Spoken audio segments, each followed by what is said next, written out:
ابھی آیا ایک وہابڑا دیوبندی ارشد مدنی, کون تھا وہ خبیث, محمود مدنی, جس نے ابھی کہتا ہے خبیث کہ وہ RSS والے جو کہتے ہیں کہ ہندو راشٹر ہونا چاہیے, ارشد ہے نا خبیث, ہاں منہ دیکھو رات میں دیکھو تو صبح استنجا نہ آئے. وہ خبیث کہتا ہے کہ ہندو راشٹر ہونا چاہیے. RSS اگر والے کہتے ہیں تو صحیح کہتے ہیں, ہم بھی کہتے ہیں کہ ہندو راشٹر بنے. میں نے کہا ہاں تو خالی ہے اس لیے ڈرتا ہے, سمجھے, تو وہی مودی کے تلوے چاٹ, سمجھے, تو وہی کر چاٹ تو RSS کے تلوے, اس لیے کہ تو ہے ہی ان کا, تو نمک ہی ان کا کھاتا ہے, اور یہ قاعدہ ہے جو جس کا کھاتا ہے وہ اس کا کھاتا ہے, سمجھے. تو نے کھایا ہی, تو نے کہا تیرے باپ دادا بھی وہی کھاتے آئے, انگریزوں کے تلوے چاٹتے آئے, انگریزوں کے ہاتھ پہ بکنے والے دلے اور دلالوں تم ہمیں سکھاؤ گے. بولے ہندو راشٹر بننا چاہیے. ہندو راشٹر کے معنی اگر وہ یہ ہے کہ ہندی ہندوستان میں رہنے والا ہندی ہے اور ہندی سے ہندو ہے تو ہندو راشٹر. میں نے کہا چپ بیٹھ, ذرا خاموش رہے, خواجہ کے دیوانے ابھی بھی موجود ہیں. نعرہ تکبیر, نعرہ رسالت, شہزاد غوث اعظم زندہ باد, خواجہ کا ہندوستان زندہ باد, نعرہ تکبیر, ان کے حضور مفتی اعظم. میں نے کہا ہندوستان سلامتی غریب نواز کی بدولت ہے.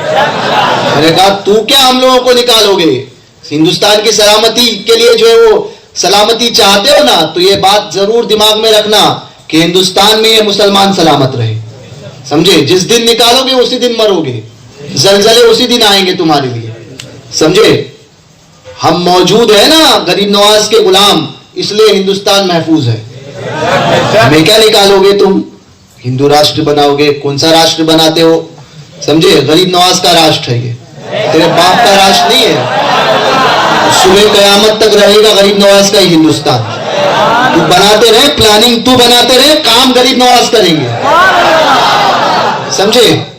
تم اپنی خفیہ اپنے مکر کرتے رہو, ہیں, اللہ پاک خفیہ تدبیر کرنے والا ہے. تمہارے مکر سے کچھ نہیں ہوتا. ہندوستان کی تقدیر شہنشاہ ہندوستان غریب نواز کے ہاتھ میں ہے, سمجھے. تمہارے کہنے سے کیا ہوتا ہے, کون سا راشٹر بناؤ گے. جو راشٹر بنانا ہے غریب نواز بنا چکے ہیں, سمجھے. اب تم کیا بناؤ گے, تم خالی چلانا سیکھو, صحیح سے چلاؤ, سمجھے. اور زیادہ آڑے ٹیڑے بنو گے تو اٹھا کر پھینک بھی دیے جاؤ گے. غریب نواز کے ہندوستان میں آئے ہو, بڑے ہمیں ڈراتے ہو. تمہارے باپ کا ہندوستان نہیں, ہمارے غریب نواز کا ہندوستان ہے. کہنے لگے تمہارے باپ کا ہے, میں نے کہا ہمارے باپ کا ہے. بولے کیسے, میں نے کہا آدم علیہ السلام ہمارے ہی باپ ہے. تم ہوں گے کسی بندر کی اولاد, ہم آدم کی اولاد ہے, آدمی ہے, سمجھے. تو جس کی اولاد ہوتی ہے نا, آدم آئے ہی یہاں تھے, یہ ملک ہی ہمارا ہے, تم کیا ہمیں نکالو گے, سمجھے. دلوں سے ہم ڈرتے نہیں ہیں. ہم نے تو پہلے ہی یہ جب پیدا ہوتے ہیں نا تبھی ہمیں سکھا دیا جاتا ہے کہ جان دینی ہے حضور کے نام پر, ناموس کے نام پر, اسلام کے نام پر. اور جب دینے کی بات آتی ہے تو ہم دینے میں بھی جو ہے کم نہیں کرتے. ڈرتے کون ہے, ڈرتے دلے ہیں, دلے, سمجھے. اس لیے کہتے ہیں ہندو راشٹر بننا چاہیے. میں نے کہا ابے خبیث, تو جیسا دیش ویسا بھیس ہے تم لوگوں کا. جاتے ہو کبھی تو RSS کی, کبھی جو یہ کرتے ہو, اور کبھی جاتے ہو تو طالبان میں چلے جاتے ہو. تم تو خود بکے ہوئے ہو دنیا کے ہاتھوں, تم کیا جو ہے وہ قوم کی مدد کرو گے. ہم بکے ضرور ہیں مگر ہم دنیا کے در پر نہیں بکے ہیں, محمد الرسول اللہ کے دین پر بکے ہیں. ہم اپنے سرکاروں کے ہاتھوں پر بکے ہوئے ہیں, اور جو اپنے سرکاروں کے ہاتھوں پر بک جاتا ہے نا وہ سودا دین کا کبھی نہیں کرتا, کیونکہ مزاج ہی اس کے اندر حسینی ہوتا ہے. بیعت کرتے ہیں بکنے کے لیے. بیعت کے ایک معنی یہ بھی ہے کہ حسینی مزاج لیتے ہیں.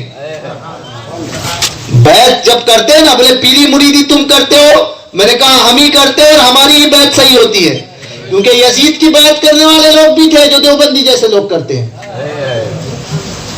حسینی بیعت صرف سنی کرتا ہے. جب ہاتھ دیتا ہے نا تو ہاتھ دینے کے بعد میں یہی عہد کرتا ہے کہ دین کا سودا نہیں ہونے دیں گے, ایمان کا سودا ہونے نہیں دیں گے. تو حسینی مجاز یہاں پر بھی لے کر آؤ. تو یہ حسینی مجاز ہے, اس کو زندہ رکھو. اور اسی مجاز کو ہمارے بزرگوں نے دیا تھا. 1400 سال میں یہی مجاز ہمیں ہمارے بزرگوں نے دیا ہے. تو سنیوں, سنی بن کر رہو. اور مفتی اعظم کیسے بنے؟ مفتی اعظم کیسے بنے؟ تو مفتی اعظم کے بننے کا راز یہ تھا کہ مفتی اعظم نے یہ کہا تھا, یا رسول اللہ تمہیں جانا, تمہیں مانا, نہ رکھا غیر سے کام, للہ الحمد میں دنیا سے مسلمان گیا.